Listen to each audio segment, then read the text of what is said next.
पनाह। किसी गांव में एक पंडित जी रहते थे। पंडित जी बहुत ही धार्मिक, भक्तवादी और पूजा पाठ करने वाले प्रवृत्ति के थे। वो रोज सुबह 3 बजे उठकर गंगा नदी में स्नान करने चले जाते थे। उनका सालों से यह नियम बन गया था। वो सुबह 3 बजे ही गंगा स्नान को पहुंच जाते थे। एक सुबह पंडित जी की नींद देर से खुली। पंडित जी उठे, अपना लोटा लिया और तेजी से गंगा स्नान के लिए निकल पड़े। पंडित जी तेज कदमों से चले जा रहे थे। गंगा नदी पंडित जी के घर से तकरीबन 10 से 12 किलोमीटर की दूरी पर थी। पंडित जी देर होने के कारण तेजी से चले जा रहे थे। उन्हें रास्ते में कुछ भी दिखाई नहीं दे रहा था, क्योंकि अंधेरा बहुत था और देर होने के कारण पंडित जी बहुत तेजी से चले जा रहे थे। अचानक से पंडित जी का पैर एक पत्थर से टकराया और पंडित जी रुक गए। पंडित जी ने देखा, पत्थर से कुछ ही दूरी पर एक बहुत बड़ा सांप चला जा रहा था। पंडित जी सांप को देखकर अंदर से कांप उठे, क्योंकि वह बहुत ही बड़ा और पुराना सांप था।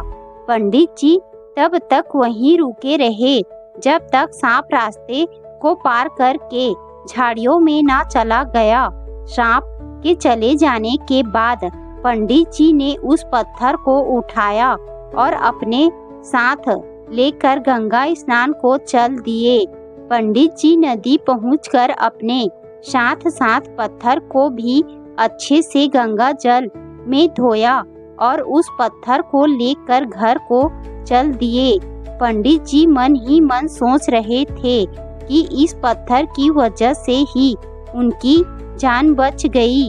अगर वो इस पत्थर से न टकराए होते तो उनका पैर उस सांप के ऊपर ही पड़ता और सांप उन्हें काट लेता और वो नहीं बच पाते और उनकी मृत्यु हो जाती।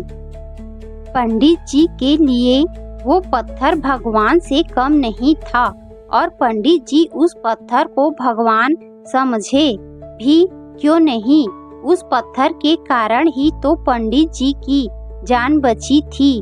पंडित जी उस पत्थर को उठाकर घर को आ रहे थे। रास्ते में उन्हें एक पीपल का पेड़ दिखा। पंडित जी ने उस पत्थर को उस पेड़ के नीचे रख के उसका जलाभिषेक किया और फूल चढ़ा के पूजा की और घर पहुंचकर पंडित जी ने सारा वृतांत अपने घर वालों और गांव वालों को बताया।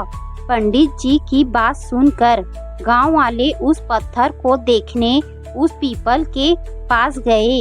फिर क्या था, उस दिन से पूरा गांव उस पत्थर को पूजने लगा।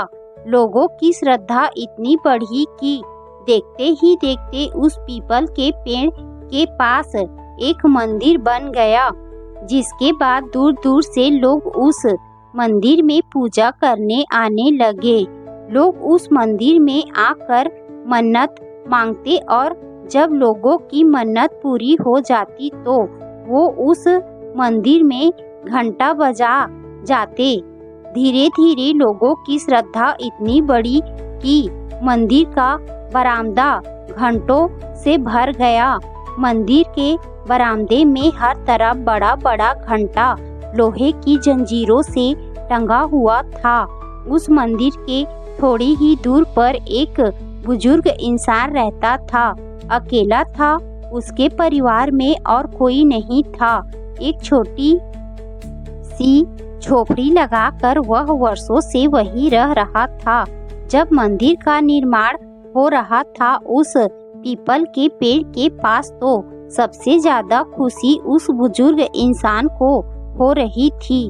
वो बुजुर्ग इंसान ये सोचकर बहुत खुश था कि इतने दिनों से वह इस वीराने में अकेला ही रहता था।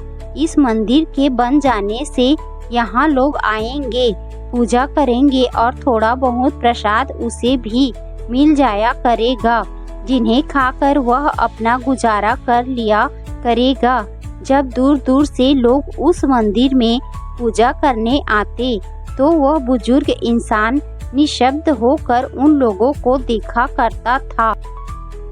अपनी आंखों में एक आस लिए वो उन लोगों को देखा करता था जो उस मंदिर में पूजा करने आते थे।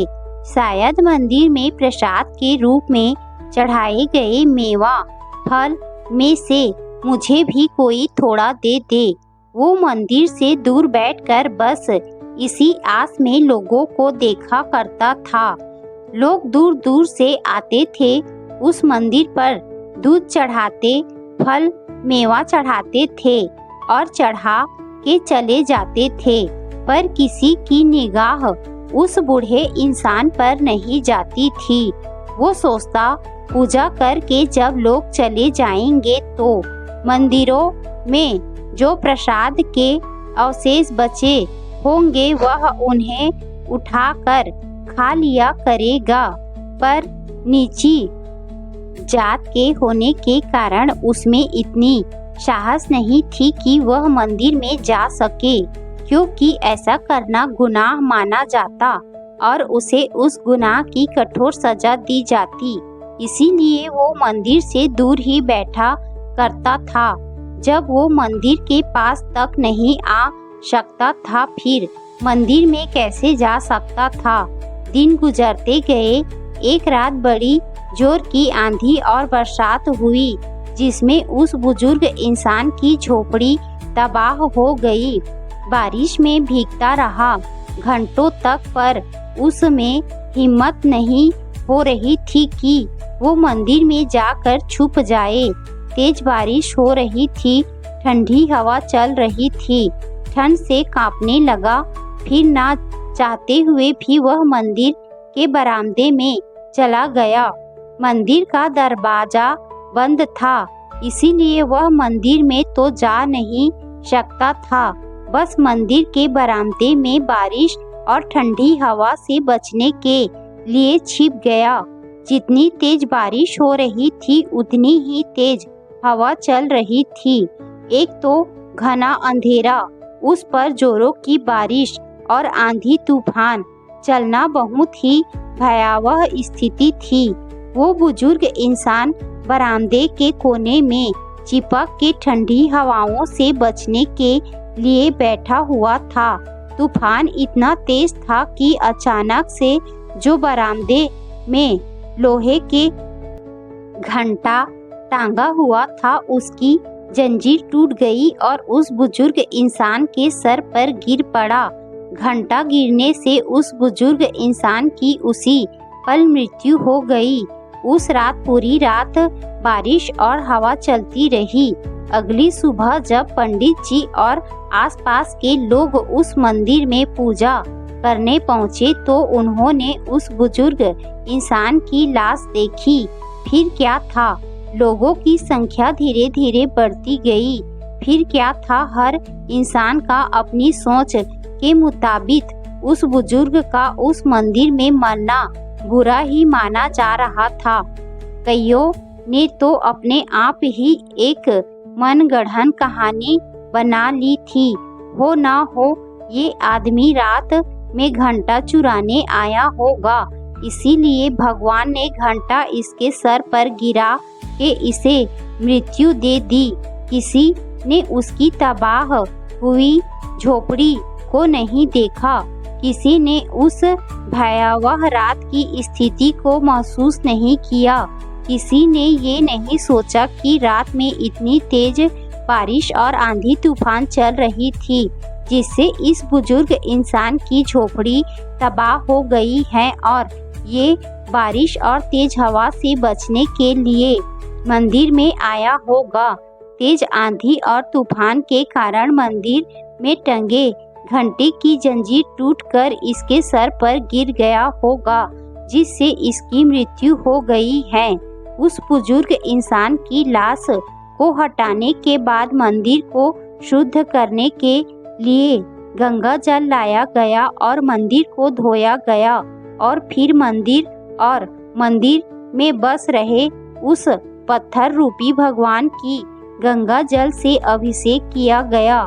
उस घटना के बाद उस मंदिर में आने वाले भक्तों की तादाद और बढ़ गई और उस मंदिर में रह रहे उस पत्थर के भगवान पर लोगों का विश्वास और श्रद्धा और भी बढ़ गया।